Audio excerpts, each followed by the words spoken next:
Muy buenas tardes, hermanos. Gracias a todos los que ya están conectándose para empezar nuestro estudio del día de hoy sobre el tema número 4 ya de esta carta a los Gálatas que estamos viendo. Y tenemos un tema muy interesante hoy: cómo comenzó nuestra vida cristiana. Es una pregunta, ¿verdad? ¿Cómo empezó nuestra vida cristiana? Y vamos a poder recordar algunos eventos de nuestra vida, así como el apóstol Pablo les está recordando a los Gálatas acerca del inicio de su vida cristiana y por qué se estaban desviando entonces de lo que originalmente habían creído en el Señor. Así es que vamos a orar, le damos gracias a Dios y arrancamos con el capítulo 3 ya de nuestra carta a los Gálatas. Padre, muchas gracias por esta tarde. Gracias, Señor, por tu bendición, y muchas gracias, Señor, por la vida de cada familia, de cada persona que se conecta para este estudio bíblico. Permite que sea de bendición, que sea, Señor, de estímulo, de consuelo también, Padre, pero sobre todo que sea de reprensión, de exhortación y de reflexión hacia nuestra vida cristiana, sabiendo, Padre, que tú moriste en la cruz, Jesucristo, por nosotros, y que lo que tenemos es por gracia y no por obras. Muchas gracias por este tiempo. En nombre de Jesús.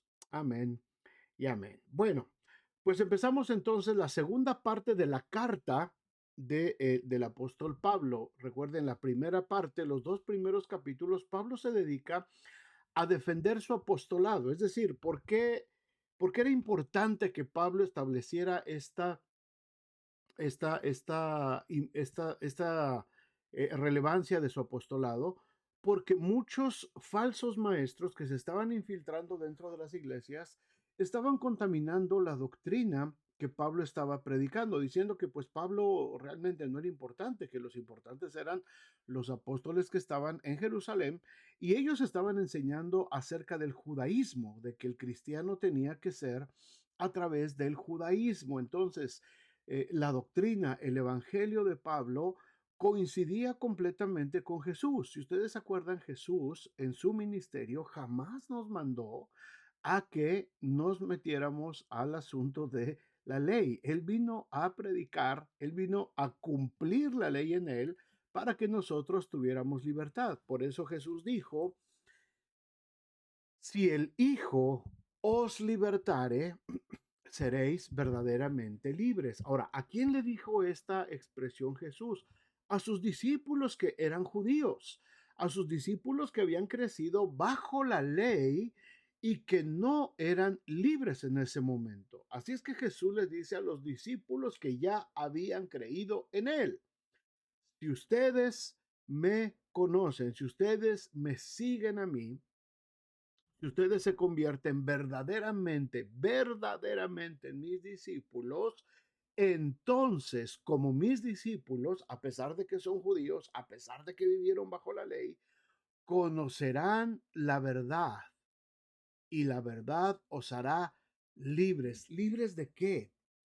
Por supuesto, libres de la atadura, libres de las cargas, libres de esa cadena tan pesada que era la ley para los judíos y que nadie podía cumplir. Por eso Jesús les dice: van a ser ustedes verdaderamente libres, porque el pueblo judío buscaba su libertad, la libertad del pecado, la libertad de las cadenas de opresión del pecado. Ellos buscaban la libertad a través de la ley, pero no lo conseguían, no lo podían hacer. ¿Por qué? Porque la ley se volvió solamente una carga religiosa, donde solamente unos cuantos la administraban y unos cuantos decían quién sí y quién no. Cuando la ley, que fue perfecta en un inicio, que fue necesaria para que el pueblo de Dios en el desierto, en Israel, empezara a vivir de acuerdo a la voluntad de Dios, hasta que, hasta que la promesa del Mesías se cumpliera y que la obra perfecta, la obra expiatoria, es decir, la obra de Cristo cubriendo nuestros pecados, se cumpliera. Y a través de la resurrección pudiéramos tener nosotros también la esperanza de la resurrección. Hasta entonces, la ley tenía validez. La ley era el medio por el cual la gente trataba de obedecer y de cumplir con lo que Dios quería, de justificarse por medio de la ley. Pero una vez que Cristo viene, una vez que Cristo realiza su sacrificio, como Jesús mismo lo dice, por eso es necesario que el Hijo del Hombre sea levantado como Moisés levantó a la serpiente en el desierto, para que todo aquel que vea, para que todo aquel que crea en él no se pierda, mas tenga vida eterna. Así es que Jesús viene a hablar de la gracia, Jesús viene a hablar de la libertad. Jesús no viene a esclavizarnos nuevamente a una serie de ritos y religiones. Jesús no viene solamente a los judíos, Jesús viene a los samaritanos, Jesús viene a los griegos, Jesús viene a toda la gente que no era necesariamente del pueblo de Israel. Tengo otras ovejas a las cuales también tengo que ir a traer, dijo el Señor, ¿verdad? Aún hablando de los despreciables samaritanos para los judíos. Y en la venida del Espíritu Santo se deja por manifiesto, desde luego, que el Evangelio era para todo el mundo, de todas las naciones, de todas las lenguas, estaba el Espíritu Santo.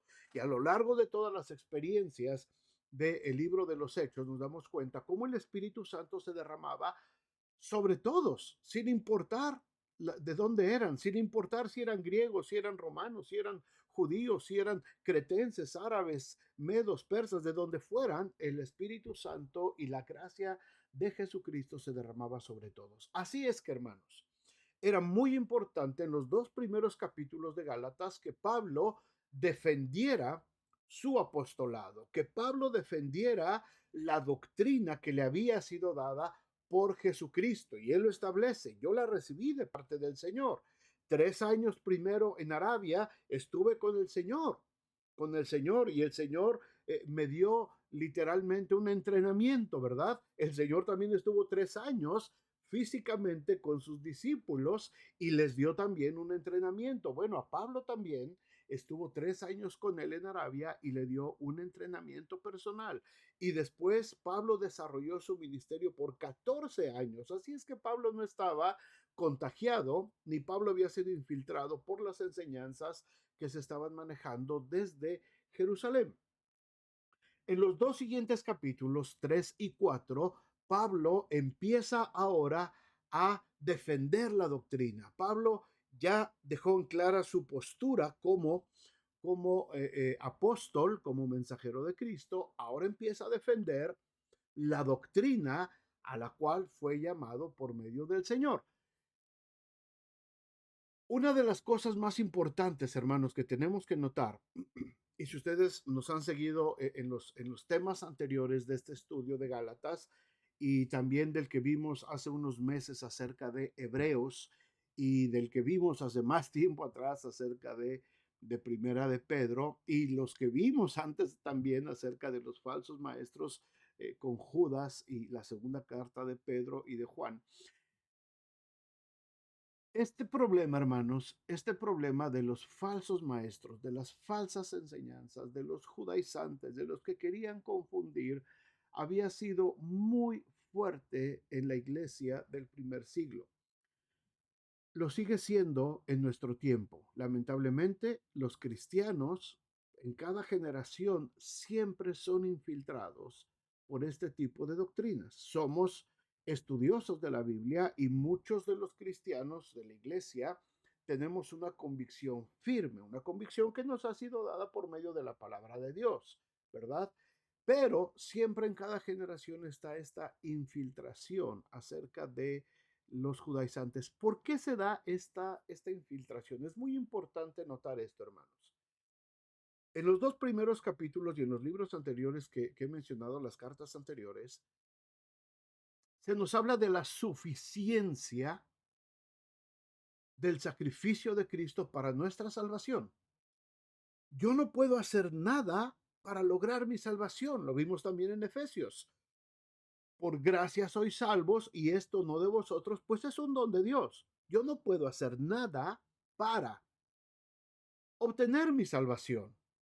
Tampoco puedo hacer nada para congraciarme con Dios, para que yo sea cada vez más salvo. No hay un nivel de salvación.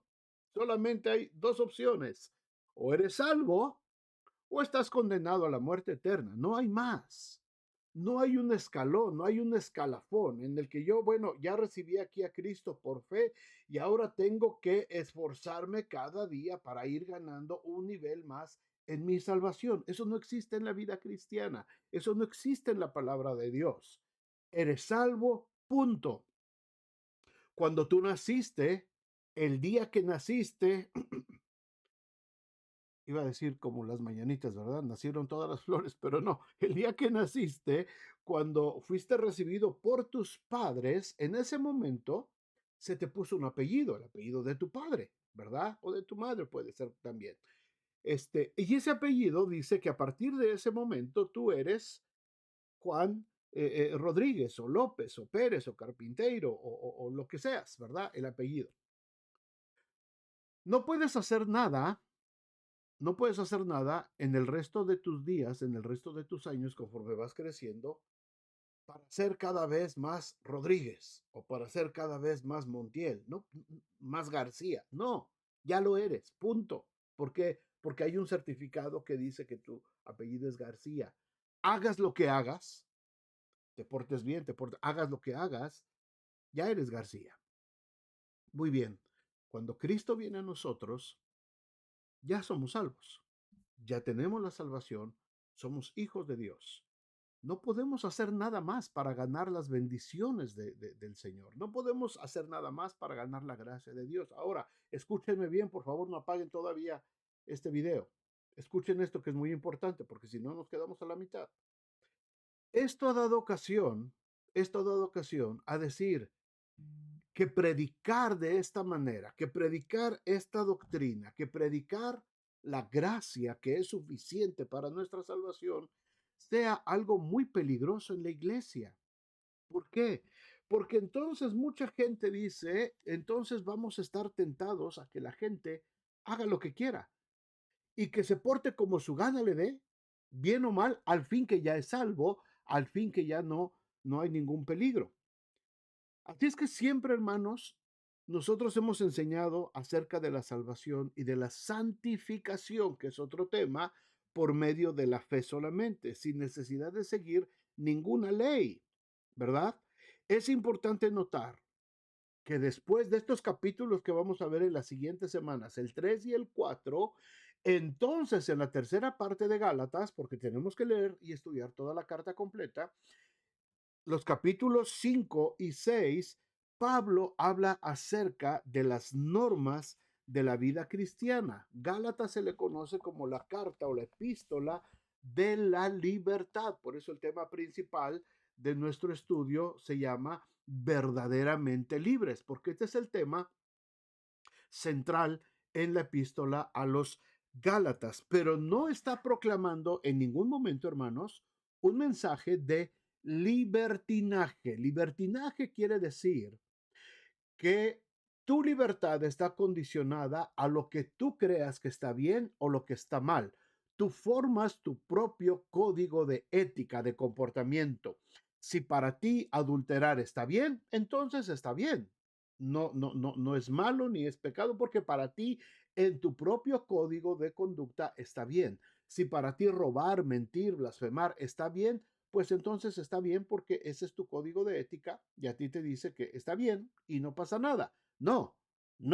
Eso se llama libertinaje, porque la libertad conlleva responsabilidades. La libertad conlleva una serie de acciones, no para ganar la libertad ya la tenemos, pero ahora tenemos que caminar dentro de esta libertad con la que Cristo nos ha hecho libres. Espero que se entienda este concepto, hermanos, porque es crucial en el estudio de Gálatas. ¿Somos libres por la fe? Sí. ¿Tengo la libertad en Cristo Jesús? Por supuesto que sí. Ahora, esa libertad me da entonces a mí el derecho de portarme como yo quiera y hacer lo que yo quiera y seguir en el mundo y seguir haciendo las cosas del mundo al fin que ya soy salvo. No, no, no.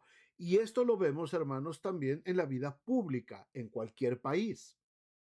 Vivimos muchos de los que estamos viendo este mensaje aquí en Estados Unidos. Algunos están en México, en Centroamérica, en Sudamérica, donde quiera que estés. Somos países donde estamos hablando de países con libertad, con democracia, ¿verdad? Somos países que vivimos en una libertad.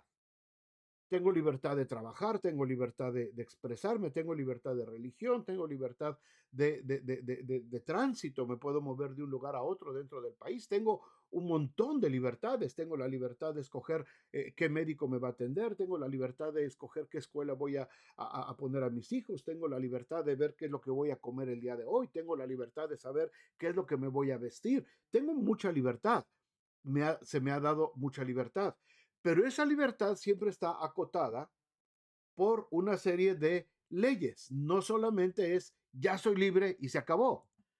Así es que todo lo que hagamos, hermanos, dentro de la libertad, siempre va a estar acotado por reglas, por normas. Así es que como cristianos, vivimos en la libertad con la que Cristo nos hizo libres. Yo ya no puedo hacer nada más por mi salvación. Mi salvación fue ganada en la cruz del Calvario y rectificada o ratificada en la resurrección de Cristo. Punto. Yo ya no puedo hacer nada más para ser más salvo de lo que ya soy. Lo que tengo que vivir ahora es una vida llena de libertad, pero dentro de los principios que la palabra de Dios me da para vivir. ¿Cuál es la condición para que un cristiano auténtico experimente la bendición del Señor en su vida? Por favor, escuchen bien esto. Las religiones del mundo presentan sus normas. Haga tal o cual cosa y experimentará la bendición divina, dicen algunos. Ya dijimos que aún para los evangélicos, algunas veces, algunas iglesias, muchos pastores caen en esta trampa también. Algunos grupos dicen que, por ejemplo, no podemos jugar ciertos deportes o no bailes, no bebas, no fumes, no hagas esto, no hagas el otro, cosas semejantes, ¿verdad? Otros siguiendo un énfasis más positivo, ¿verdad? Viendo del otro lado, dicen, tienes que asistir todo el tiempo a la iglesia, tienes que leer tu Biblia, tienes que orar diariamente, tienes que dar tus diezmos, tus ofrendas. Y muchas veces se promete esto. Escuchen bien, hermanos. Por favor, no nos perdamos en esto. Si hacen estas cosas, experimentarán la bendición de Dios en su vida. Quizás hasta yo mismo alguna vez lo he dicho.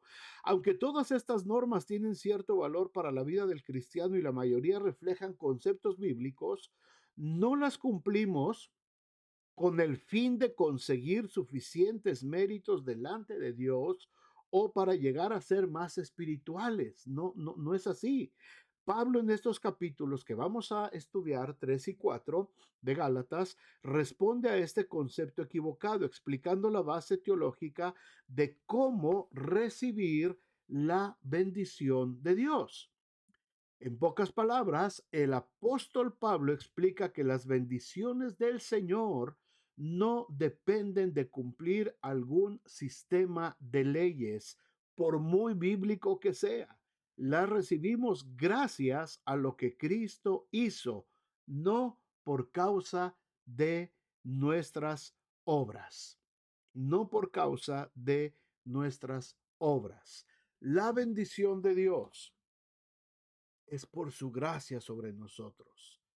Y esto yo lo acabo apenas de compartir en la iglesia el domingo.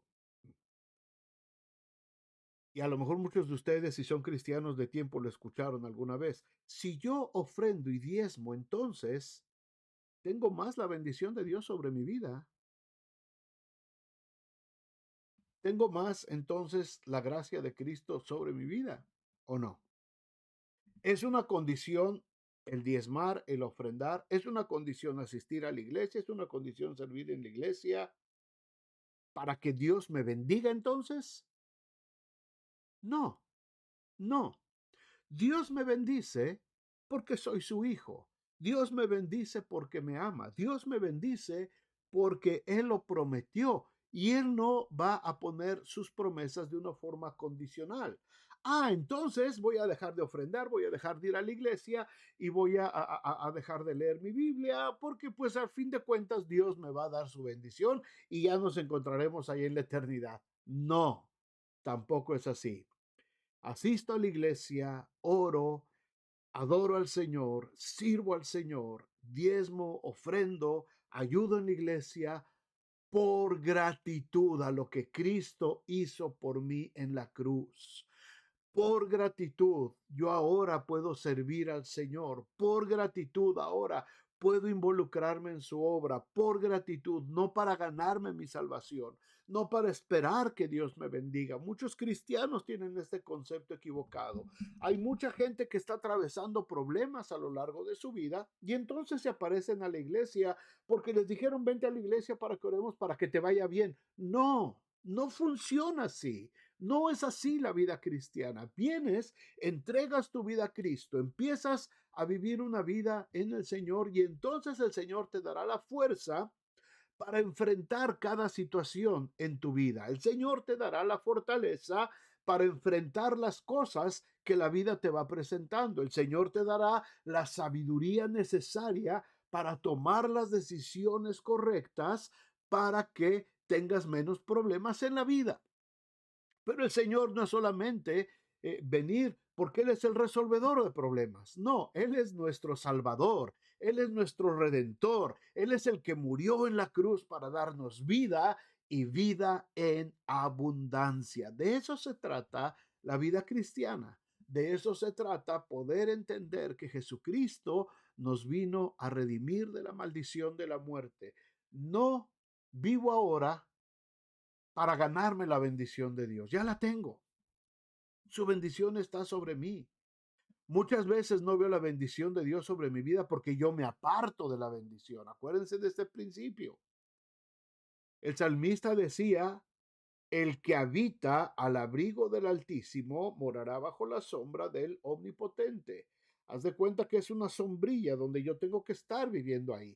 Mi libertad, lo que Cristo hizo por mí, es permitirme entrar debajo de esa sombrilla que se llama la sombra del Omnipotente. Yo vivo ahí abajo y estoy protegido y estoy siendo bendecido. Si yo, por mi necedad, decido salirme de esa cobertura del Señor, de la cobertura de la bendición de Dios, entonces tendré que pagar las consecuencias. Pero no es porque Dios dejó de bendecirme, es que yo dejé de administrar correctamente la bendición que el Señor tenía para mí. Pablo empieza entonces en esta carta, hermanos, de una manera muy, muy fuerte, el capítulo 3. Después de hablarle a los Gálatas, ¿se acuerdan? Desde el principio, no empezó así muy, muy amable como en todas las demás cartas, con mucho amorcito. Empezó en un tono bastante fuerte y entonces al empezar el capítulo 3 empieza a cuestionarles también acerca de qué es lo que están haciendo con su vida cristiana. Vayan conmigo a Gálatas capítulo 3 y vamos a empezar a ver los primeros 5 versículos en lo que nos resta de tiempo ahorita. Pablo empieza con una palabra fuerte, pero también empieza con una pregunta, este primer versículo del capítulo 3. Fíjense lo que dice, cómo les empieza a decir Pablo. Oh Gálatas insensatos, los está regañando. No es una carta amable, no es una carta de consolación, es una carta de exhortación. En esta expresión, hermano, se respira cierta molestia, quizás, indignación del apóstol Pablo hacia estos hermanos de Galacia a los que él les había predicado el Evangelio. y que les había enseñado la doctrina correcta, pero se habían dejado infiltrar por esas corrientes ideológicas judaizantes que los estaban arrastrando a volver nuevamente a los rudimentos de la ley. Así es que Pablo está molesto, pero no es una carta de regaño solamente, porque si me acompañan al resto del estudio en las siguientes semanas, se van a dar cuenta que al final terminamos, como siempre terminan la palabra de Dios, con una palabra de consolación. Nos puede llamar la atención el Señor, nos puede jalar las orejas, nos puede decir una palabra fuerte, pero al final siempre la palabra de Dios termina en consolación y esperanza. Esa es la diferencia, hermanos. La palabra de Dios no condena. La palabra de Dios nos enseña, la palabra de Dios nos exhorta, nos llama la atención, pero al final siempre nos va a dejar una sensación de consolación y de paz. Pablo les dice, Gálatas insensatos o necios. E inmediatamente viene la pregunta, ¿quién? ¿Quién fue? ¿Quién os fascinó? ¿Quién los encantó? ¿Quién les hizo, hasta el término casi casi quiere decir, quién les hizo esta brujería para no obedecer a la verdad? A vosotros ante cuyos ojos Jesucristo fue ya presentado claramente entre vosotros como crucificado. ¿Cómo podía ser esto? Literalmente Pablo sugiere que tal vez les habían embrujado o hecho mal de ojo, algo así. Habían empezado bien. ¿Qué cosa había pasado? ¿Cómo es que ahora estaban tan confundidos? Debía ser obra de algún hechicero. De otra manera, era inexplicable la manera en que se habrían apartado de la verdad. Hermanos, no sé si ustedes han conocido, yo sí, lamentablemente, mucha gente que después de haber conocido la verdad, después de haber sido inclusive predicadores, inclusive haber sido gente relevante dentro del movimiento cristiano, de pronto se apartaron de la verdad y empezaron a predicar una serie de herejías y una serie de insensateces y empezaron a confundir a la gente con ideas, con ideologías, con doctrinas raras. Yo sí he conocido a mucha gente así. ¿Quién los fascinó para extraviarse de la verdad? Siendo que el Evangelio es sencillo. La doctrina del Evangelio, hermanos, es sencilla. Somos salvos por fe en Cristo Jesús. ¿Por qué le queremos buscar mangas al chaleco todo el tiempo? ¿Por qué queremos estarle añadiendo y poniendo? ¿Por qué? Porque en la mente de mucha gente, en la mente de muchos de estos hechiceros del Evangelio, no cabe no cabe que la palabra de Dios sea tan sencilla, tan fácil de entender para nosotros. Por eso el Señor Jesús dijo, Padre, te alabo porque estas cosas las escondiste de los sabios y entendidos y se las revelaste a los niños. Y Jesús dijo, tienes que tener la inocencia de un niño para creer el Evangelio. Un niño no se complica la vida. A un niño, si tú le dices una promesa, el niño la va a creer. El niño la va a creer porque eres su padre. El niño lo va a creer porque eres un adulto responsable para él, ¿verdad? Aunque no lo seas, para él. Y el niño lo va a creer. ¿Y qué pasa cuando ese niño crece y eso se da cuenta de que era una mentira? Bueno, se va a desviar y va a dejar de creer en ti. Pero eso no nos va a pasar con el Señor. Todo lo que el Señor nos prometió es verdad. Y cuando Él nos dice que la salvación es por fe en Él, no por obras. Esto es verdad, hermanos. ¿Por qué entonces esa fascinación? ¿Por qué entonces ese afán tan desmedido de mucha gente, de muchos cristianos, de querer agregarle más al Evangelio?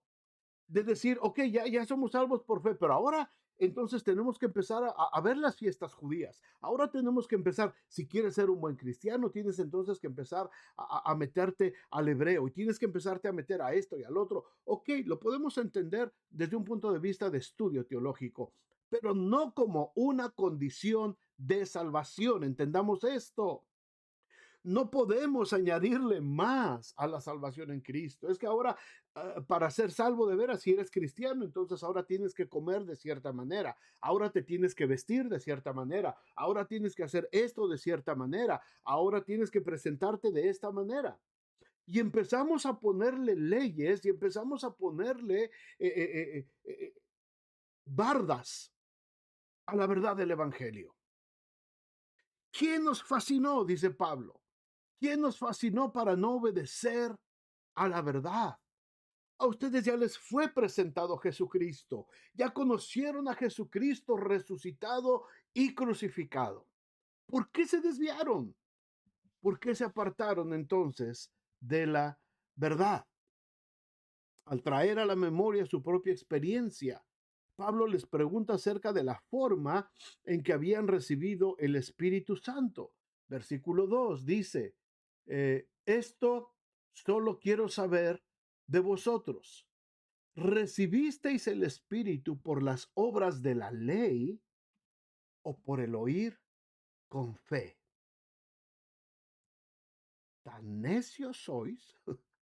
Habiendo comenzado por el Espíritu, ¿ahora vais a acabar por la carne? ¿Tantas cosas habéis padecido en vano? Si es que realmente fue en vano. Aquel pues que os suministra el Espíritu y hace maravillas entre vosotros, ¿lo hace por las obras de la ley o por el oír con fe? Pablo supone, hermanos, que la respuesta a su pregunta es evidente. Cuando recibieron el Espíritu Santo, algo notable había ocurrido. ¿Había sido por causa de la ley o había sido por causa de la fe? Pablo los confirma, les dice, les recuerda que recibieron el Espíritu Santo de Dios por medio de la fe. Acuérdense que los Gálatas no eran judíos, eran gentiles. Ellos no fueron condicionados a hacerse judíos para poder recibir al Espíritu Santo. Ellos recibieron al Espíritu Santo por oír con fe. Si así había sido, ¿cómo podrían andar entonces ahora por la ley? Si habían comenzado por el Espíritu, ¿cómo creían que podían andar en la vida cristiana confiando en la carne, es decir, en sus propios esfuerzos? No veían que era una regresión al mismo problema de siempre. Desde el principio se ve que hay incongruencia entre los dos sistemas. Los cristianos de la iglesia de Galacia habían sufrido mucho por causa de su fe en Cristo. Sus aflicciones provenían mayormente de los judíos. ¿Sería posible que hubiesen abandonado el Evangelio y aceptado que sufrieron en vano toda esa persecución? ¿A qué conclusión lleva entonces esta experiencia del pasado? Todo lo que Dios ha hecho a su favor, ¿en base a qué lo hizo? ¿Debido a las obras de la ley o a la fe en Cristo? Es claro que tal como en el caso de Abraham en el pasado, es la fe en Dios la que cuenta para justicia, no las obras de la ley. Lo que Dios ha empezado lo llevará a su culminación completa. Si lo empezó por fe, de la misma manera lo va a terminar. Y aquí viene la pregunta, hermanos, para nosotros como cristianos ahora, en este tiempo, en este siglo, en este año.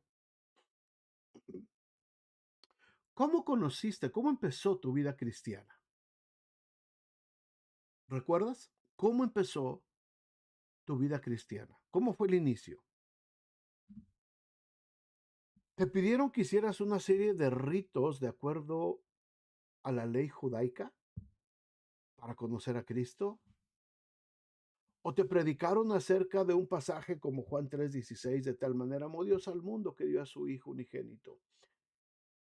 ¿Cómo comenzó tu vida cristiana? Cuando escuchaste que Jesucristo había muerto por tus pecados y que Cristo había resucitado para darte vida y que era necesario que tú entregaras tu vida a Cristo y quizás levantaste tu mano en algún servicio e hiciste una oración aceptando a Jesucristo como tu único y suficiente Salvador. Así empezó tu vida cristiana porque así empezó la mía. Empezó cuando escuché el mensaje del evangelio. Empezó cuando por escuchar ese mensaje yo abrí mi corazón en un campamento de niños en 1972, en el mes de marzo. Abrí mi corazón y permití que Cristo viniera a mi vida. Empezó por fe, empezó por fe. Vuelvo a preguntar, ¿cómo empezó tu vida cristiana? ¿Puedes recordarlo en este momento? ¿Cómo fue que el Señor vino a tu vida? Probablemente el 99% de ustedes va a contestar lo mismo. Fue por fe, fue por fe. Me predicaron del amor de Dios. Estaba yo pasando quizás una situación difícil, personal, matrimonial, familiar, no sé. Y me predicaron del amor de Dios y yo entregué mi vida a Cristo. ¿Cómo lo hiciste? Por fe, por fe. No te pidieron que te fueras a circuncidar primero.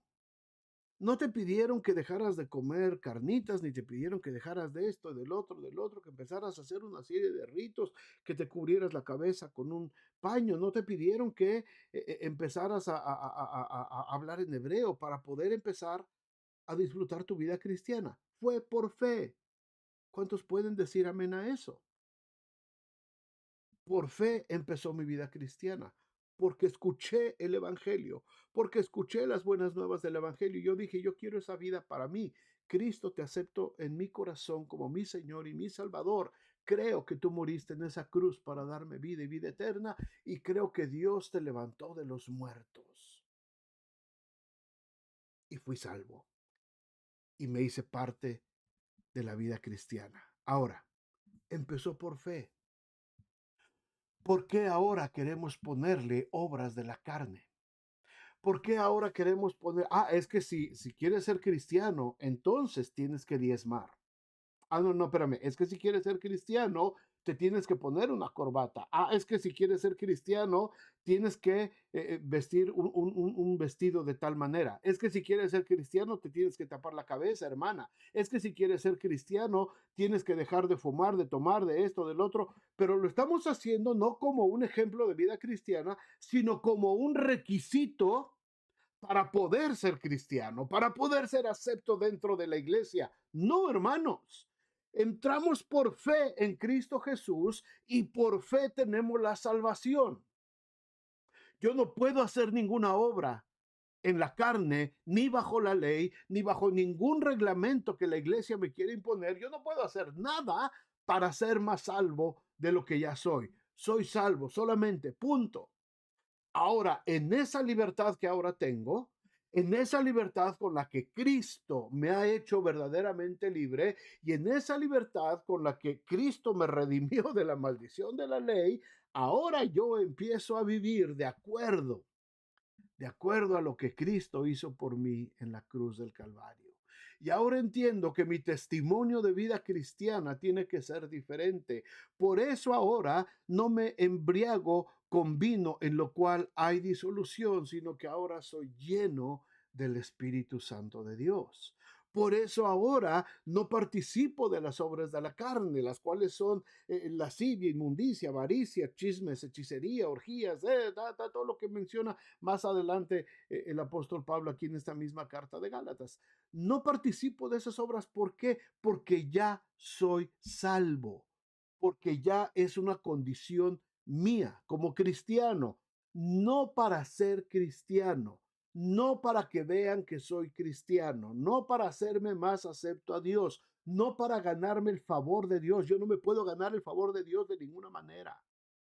Yo no me puedo ganar la bendición de Dios de ninguna manera. Yo no puedo porque soy pecador y yo no puedo tener acceso como pecador a las bendiciones de Dios. Las tengo porque soy hijo de Dios ahora por medio de Jesucristo, no por medio de la ley, no por medio de reglamentos, no por medio de todo lo que el mundo quiere imponerme. Soy salvo por la fe en Cristo Jesús y ahora como hijo de Dios, ahora tengo la bendición de Dios. Y sabemos esto, que Dios permanece fiel, aunque nosotros permanezcamos infieles. porque Dios no puede negarse a sí mismo. Y si Dios dijo que nos iba a bendecir, hermanos, Dios nos va a bendecir. Y eso no tiene que ver con tu comportamiento.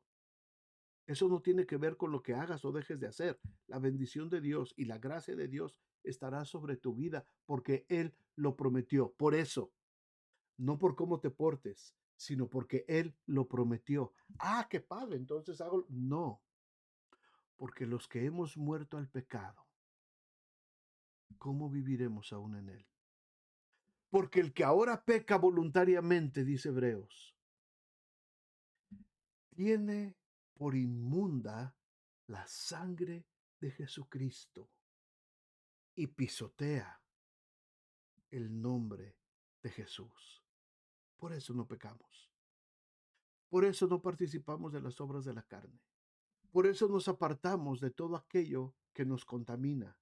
No para ganar el favor de Dios, sino porque el favor de Dios es tan grande en nosotros que yo ya no necesito de esas obras de la carne. Ya no necesito participar de todo eso. Necesito mantenerme en un proceso de santificación. Necesito mantenerme en un proceso de irme apartando, eso significa la santificación, irme apartando cada vez más de todas esas cosas de la carne, ¿verdad? Que no le agradan a Dios. No para recibir su favor, insisto, no para hacerme más acepto a Él, no para que Dios me bendiga, sino por gratitud por lo que Él ha hecho en mí. No sirvo al Señor para caerle más bien.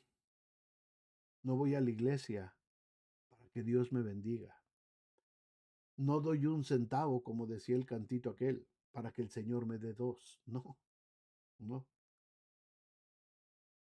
No llevo a mis hijos para que Dios haga algo solamente con ellos. No, Dios ya lo hizo. Ahora yo tengo que vivir de acuerdo a lo que Dios ha hecho en mi vida. Tengo que vivir de acuerdo a lo que Dios ha establecido para mí, lo que Dios ha dicho que va a hacer en mi vida. Ahora yo tengo que empezar a vivir de acuerdo a lo que el Señor ya hizo por mí en mi vida. Hermanos, no es fácil entender la doctrina de la salvación así. Por eso mucha gente está tratando de infiltrarse y de meterle un montón de cosas a la vida cristiana y de querernos confundir y de querernos hacer pensar que la vida cristiana no es de esa manera. Pero así es. Pablo luchó contra esto en todas sus cartas. Y el día de hoy, hermanos, en medio de el avance tecnológico de las redes sociales y todo esto, hay mucha gente que nos quiere fascinar, como dice Pablo. ¿Quién los fascinó? Para que, habiendo empezado por el Espíritu, estén terminando por la carne. Y nos están mandando a hacer un montón de cosas. Y nos quieren hacer creer que la bendición de Dios va a llegar a nuestra vida siempre y cuando hagamos y cumplamos con otro tipo de requisitos y cosas que ellos mismos de su carne nos están imponiendo. Y esto no funciona así, hermanos. Así no es. Así no es. Tenemos que entender el tamaño de la gracia de Jesucristo y tenemos que entender la suficiencia del amor de Dios para nosotros. El amor de Dios fue suficiente. No necesito nada más. No necesito nada más. Para ganarme la bendición de Dios no puedo hacer nada, porque la bendición de Dios es santa. La bendición de Dios se da en un ambiente de santidad. Y yo, como pecador, no puedo hacer nada para traer la bendición de Dios hacia mi vida. ¿Cuántas tonterías vemos en las redes sociales acerca de si quieres atraer las bendiciones de Dios a tu vida? Haz esto, haz esto, haz esto, comparte. Y muchos cristianos cayendo en ese tipo de cosas absurdas totalmente, menospreciando la salvación y menospreciando la gracia de Jesucristo. Si empezamos nuestra vida cristiana, hermanos, a través de la fe, escuchando la palabra de Dios, mantengámonos ahí, mantengámonos ahí. No puedes hacer nada más para tu salvación. No puedes hacer nada más para ganar la bendición de Dios. simplemente aprendamos a vivir en la libertad con la que Cristo nos hizo libres. De esa manera seremos verdaderamente libres. Padre, muchas gracias, Señor, por tu palabra. Muchas gracias por tu gracia. Muchas gracias, Señor, por esa misericordia y esa salvación tan grande, tan hermosa, Señor, que nuestra mente no la alcanza a comprender. Señor, permite que no haya nadie que nos engañe, nadie que nos fascine, que nos hechice, Señor, con otro tipo de doctrinas, con otro tipo, Señor, de ideologías que quieran confundirnos y que quieran hacernos creer que Cristo no fue suficiente para hacernos libres y para hacernos salvos. Cristo es suficiente para mí. Cristo es suficiente para mi familia. Cristo es suficiente para la humanidad. La sangre derramada en la cruz del Calvario es suficiente. Ha sido suficiente para poder ser libres completamente. Señor, ayúdanos a vivir en esa libertad. Ayúdanos a apreciar esa libertad. Ayúdanos, Señor, a ser responsables con esa libertad que nos has dado, Señor. Ayúdanos a alejarnos de las obras de la carne. Ayúdanos a alejarnos de todas aquellas cosas, Señor, que nos contaminan, para vivir de acuerdo a la libertad con la que hemos sido hechos libres, pero no como una ley, no como una imposición, sino como una convicción de que ahora como cristianos, ahora como hijos de Dios, tenemos que vivir dentro de esa libertad con la que hemos sido hechos libres. Gracias, Señor, por este tiempo. Gracias, Señor, por este estudio y gracias por estos primeros 5 versículos del capítulo 3 de Gálatas. Gracias en nombre de Jesús. Amén y amén. Pues muchas gracias, hermanos. Gracias por acompañarme en este estudio. Espero que se entienda, espero que se capte bien la idea. Y si no, por favor no duden en dejar un mensaje, mandarme un mensajito si alguien tiene alguna duda y con mucho gusto podemos ampliar el tema y podemos hablar un poquito más acerca de esto. Espero que haya sido de bendición y con el favor de Dios, hermanos, entonces nos vemos el domingo en nuestra reunión a las 11 de la mañana aquí también por este canal de YouTube y el próximo miércoles continuamos con nuestro estudio de Gálatas. Que Dios nos los bendiga mucho, hermanos, que el Señor esté con ustedes y que tengan un excelente resto de su semana. Dios les bendiga. Hasta luego.